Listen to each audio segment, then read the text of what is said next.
So, hello and welcome people back to Let's Play Harry Potter and the Goblet of Fire. What the fuck is that image? You know, like that they start in the movie and then they grow up and Oh yeah, obviously. Right. there's a whole bunch of images like that on the interwebs. I'll bet. If you're to survive the Triwizard Tournament, I suggest you start collecting Triwizard shields. And remember, constant vigilance. Better. Now we're playing as Vaughn. Doesn't really make So much as you all difference. might have noticed by the end of that last part, this game kind of just assumes that you friggin' watched the movie and or read the book already. Yeah, pretty much like Get a move on, will you? it's like why would he be helping you? Why would this be important? Oh, and also, remember at the end of the last part, we also got a spell. Guess how many spells we also get in this game? How many? Just guess. One. Exactly. Major! Holy crap, really? Yeah, we get one more. And that's like at the ass end of the game, and it's pretty annoying because they hide things in every level that also require that. Gross. Also, I see this game didn't fix the problem the third game had where everyone's constantly telling you to move it. Not quite as bad. It's only in certain situations that they will do that, and they rarely repeat themselves. Good. The only thing that they do repeat is beans. Get the beans. Use Axio to pick up beans. There is nothing like beans. Oh, I'm not sour about her or anything. Some fires you have to put out with the help of another person, and in case you're wondering why my stream is so much weaker than all of the other ones, they have a mechanic going on where you're supposed to pull your control stick left and right in order to adjust the stream, but you can never tell what the requirement is. 10 out of 10 camera angle. It happens rarely. This Sometimes it happens that the fixed camera messes you up a little bit, like here, but usually there isn't really anything in the way. Ron, are you all right? I think so. Ouch!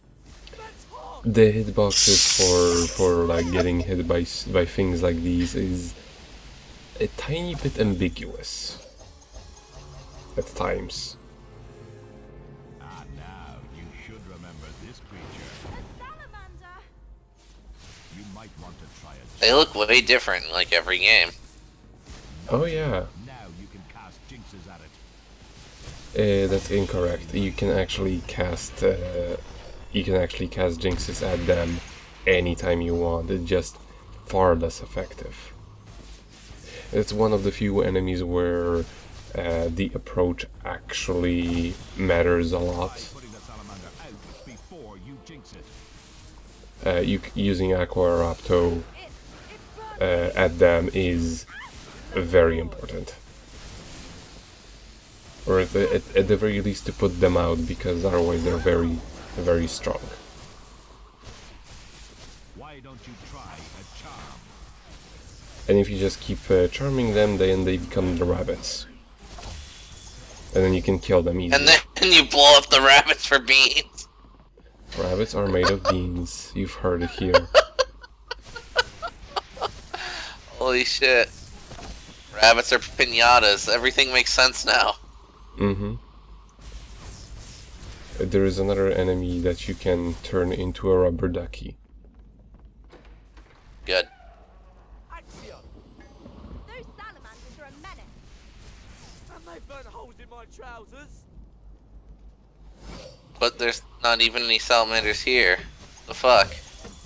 Well, they kind of are like that. That was terrible. But yeah, there are tiny little pieces of dialogue scattered there and there, and they actually did a good job. They actually did a good job spacing them out and putting them in places where they fit. And there's very little of that. Hey, we need to be going to the 3rd floor. Just remember, Good. we have charms at the 1st floor.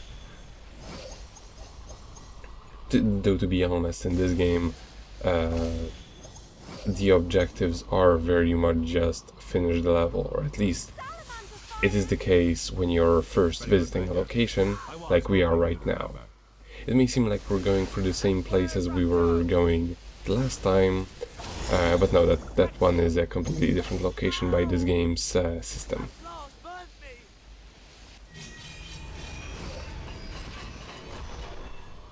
Come on, you two. Oh no, actually, I think no. This is actually the same location as the previous one. It's just that this is the only one that eventually becomes unavailable for you to explore. So there actually isn't much of any. There aren't many things of importance for you to miss here. Actually, there aren't I any. see. To put them out, or they'll spawn new salamanders. Yes, and salamanders can actually cause fires to come back to life as they so choose to. Is the fire in- fueled by beans? Better not be any more of those. And in fact, if you do not put out the fire, a salamander will pop out of it almost immediately the moment you kill one of them. Oh, and I keep messing up the jinx and charm buttons simply because in my mind the shoot button should always be the one on the left, but it's actually charm. But whatever.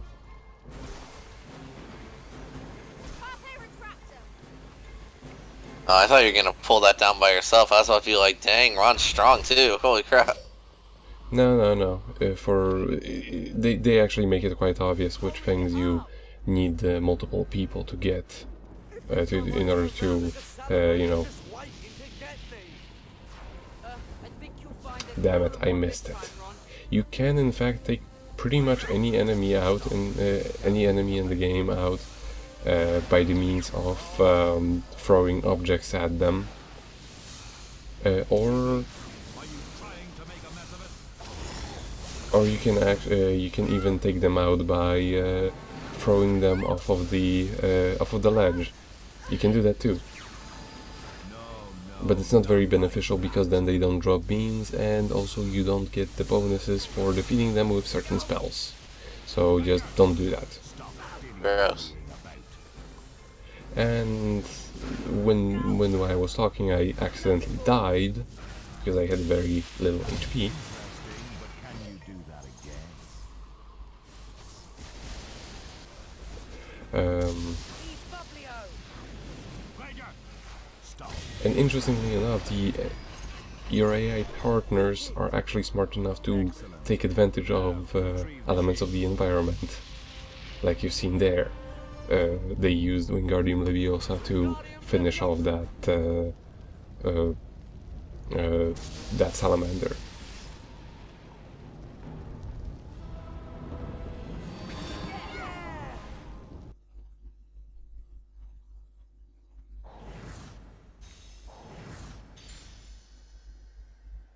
And yet you're still a novice. Not for long.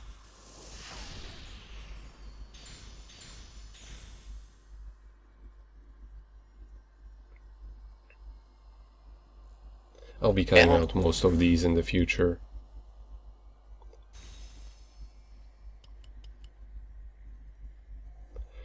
Also for you get kinda sort of ranked at the end of each stage, because this game is actually multiplayer, like on-couch multiplayer, I mean. And here I go through what types of cards you can expect. And it should immediately become obvious one of the issues with this system. In the first set, we've already had several cards that do the exact same thing.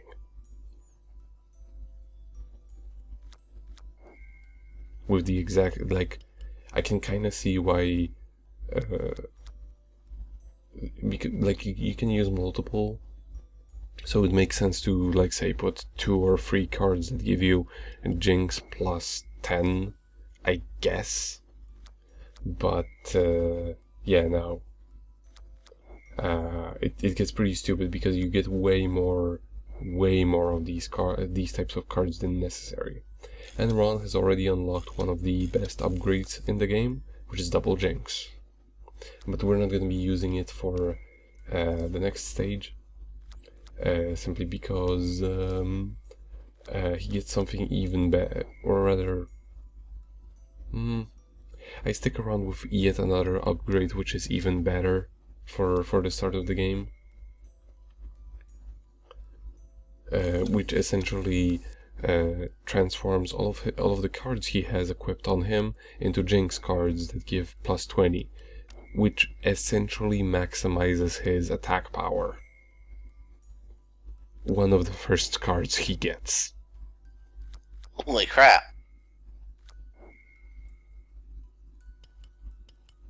Oh, and Axio upgrades are so skippable, but you still need to finish off an entire set in order to unlock the good card. But you see, Defense Against the Dark Magic is not available anymore.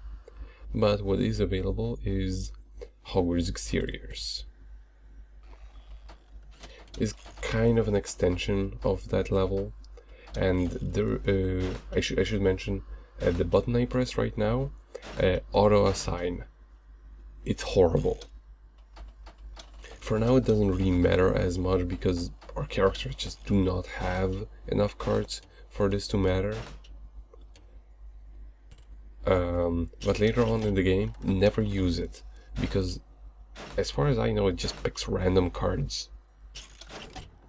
Or I don't know what the computer considers strong. Yeah, Transfigure Jinx. See how much power I have on my Jinx?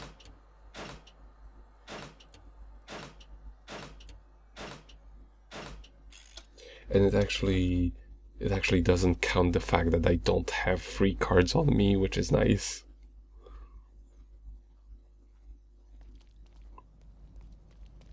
Back again, eh? And there are still several shields to collect. So yeah, this level is kind of weird, in that most levels that you explore, you first go through it, or a slightly different version of it, when you first visit it. In this case, I guess the previous level was kind of similar, but this is like all new territory. It doesn't really have much of a story to it. You're just expected to explore this place, and there is nothing wrong with it because there are a lot of things to find here. What is a problem, however, will become apparent very soon once I get all of them to cooperate and help me move this block.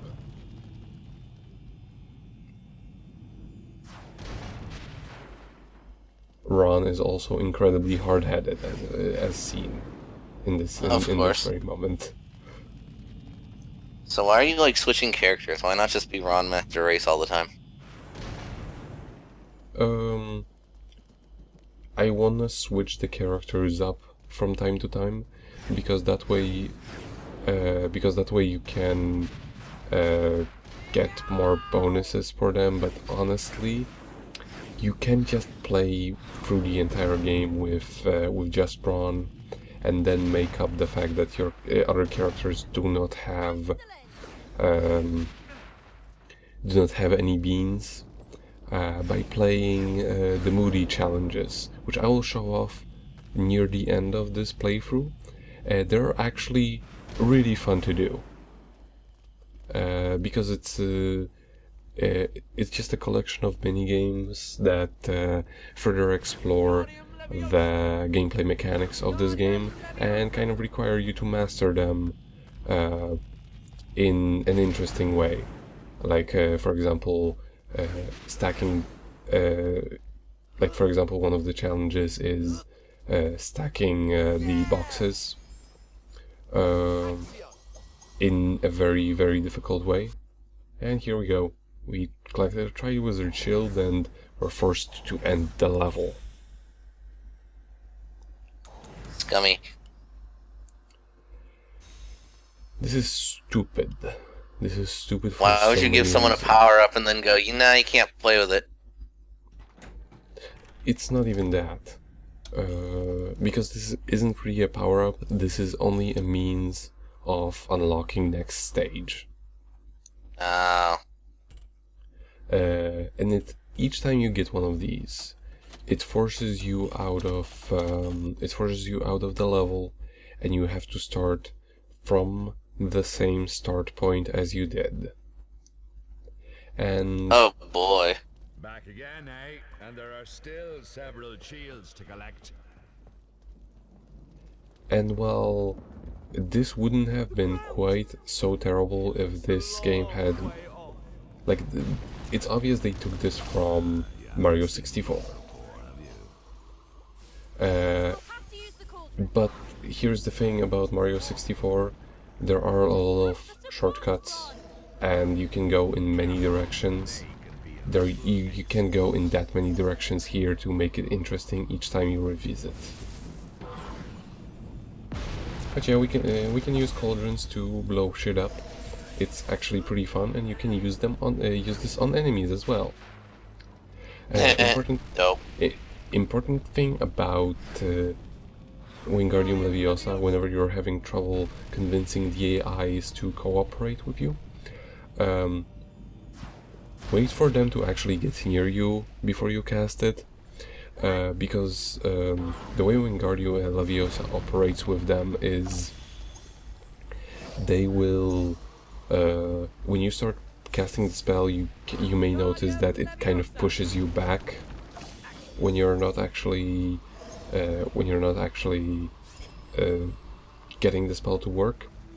Same thing happens to them, and you just end up dropping and dropping and dropping and dropping the spell when they're both trying to get within the vicinity of the where the spell can be casted, which gets to be rather annoying. So just remember, let your AI partners get closer. Always sacrifice your reserves. You know, it's not such a bad idea in this game because their death doesn't matter. Well, you do have whatchamacallits, well, you do have the frogs that restore your life. It's only for the player character, which is one of the reasons why you don't have the ability to switch your characters on the fly. You could practically just keep refilling your life for free if you kept doing that.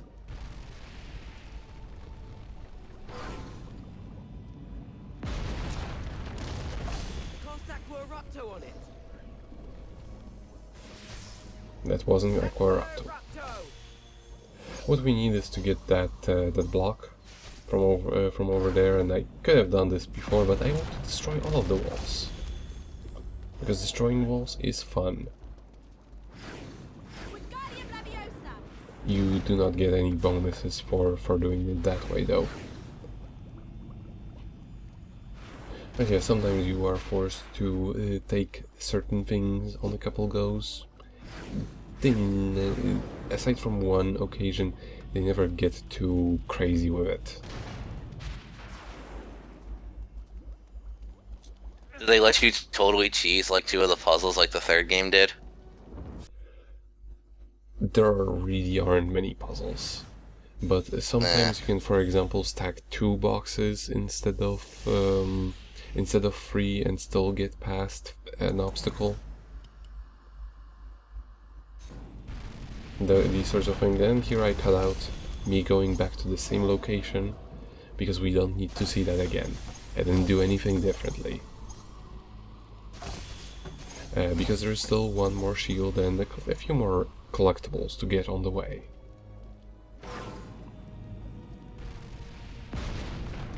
Kablam.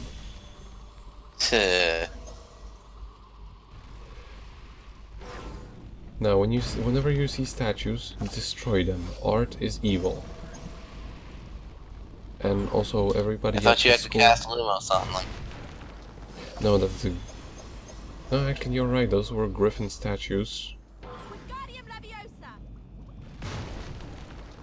But no, we have to smash them, and one of them will contain a mini shield.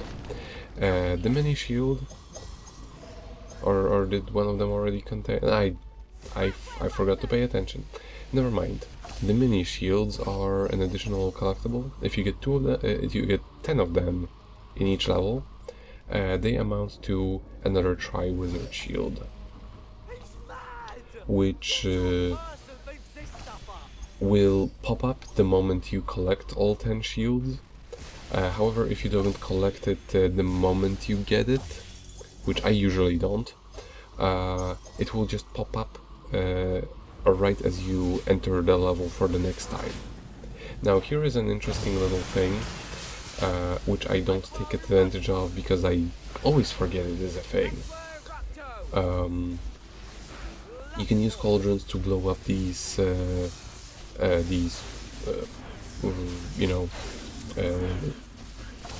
crumbling pieces of architecture, and they will get rid of the salamander spawning places immediately without you having to actually put them out, which is convenient but not necessary, because your AI partners are smart enough to help you out and actually, like, be active. I would certainly hope so. They're not like the AIs in many action RPGs where they just stand around. Like, for example, in Drakengard 3. But yeah, there is obvious way to go forward, so we're gonna destroy everything on the way. By the way, these little collectibles, like the eyes on the golf stick that I'm hitting, those only give you a card after you beat all of them. They do not amount to any Triwizard shields, thus they're not required for advancing the story. The Triwizard shields are, and while I have already unlocked the next level, each time you go to a level you may as well replay it several times, because the requirements for unlocking the next stage just keep stacking up anyway. And by the time you finish replaying the currently unlocked stage several times, you will be ready. You will already have unlocked the level after the one you're supposed to go to.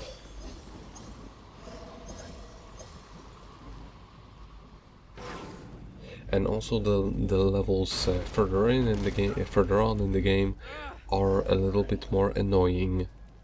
Well, one in particular that two that I really just don't want to replay more than I have to.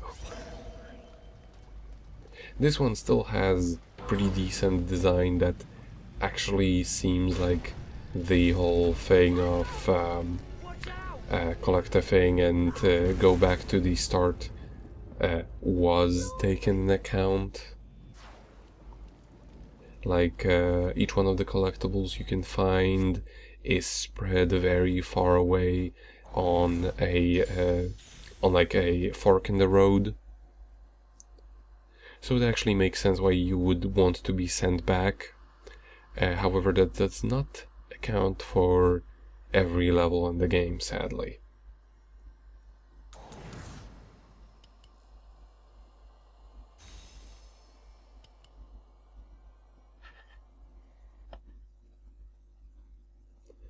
And for the rest of this episode, I'm just going to be purchasing cards for all of the beans they have collected thus far. It's a All good the beautiful, idea, delicious beans that no one can live without. especially not wrong. In any case, Oh, yeah. you always want to prioritize finishing off a set, because the card that you get for finishing a set is almost always totally worth it. Except for the Magicus Extremis one. Those are pretty ignorable.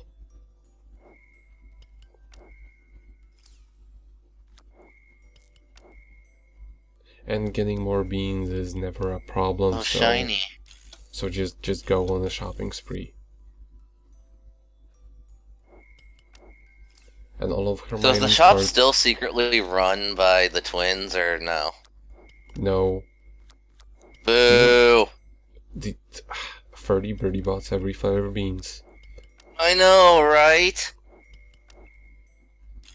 Like here's the thing, I don't actually mind the change in the gameplay and the fact that the game is no longer free roam exploratory stuff, at least not as much, because the gameplay itself is pretty fine. Like I do prefer the exploratory nature, and the exploration is still present in this game, just in a different form, but the exploration isn't as fun to do because you are limited as to how much you can do per each play of a level. There is absolutely no reason for you to be sent back at the end of each stage, because it just extends the gameplay time way more than it needs to be.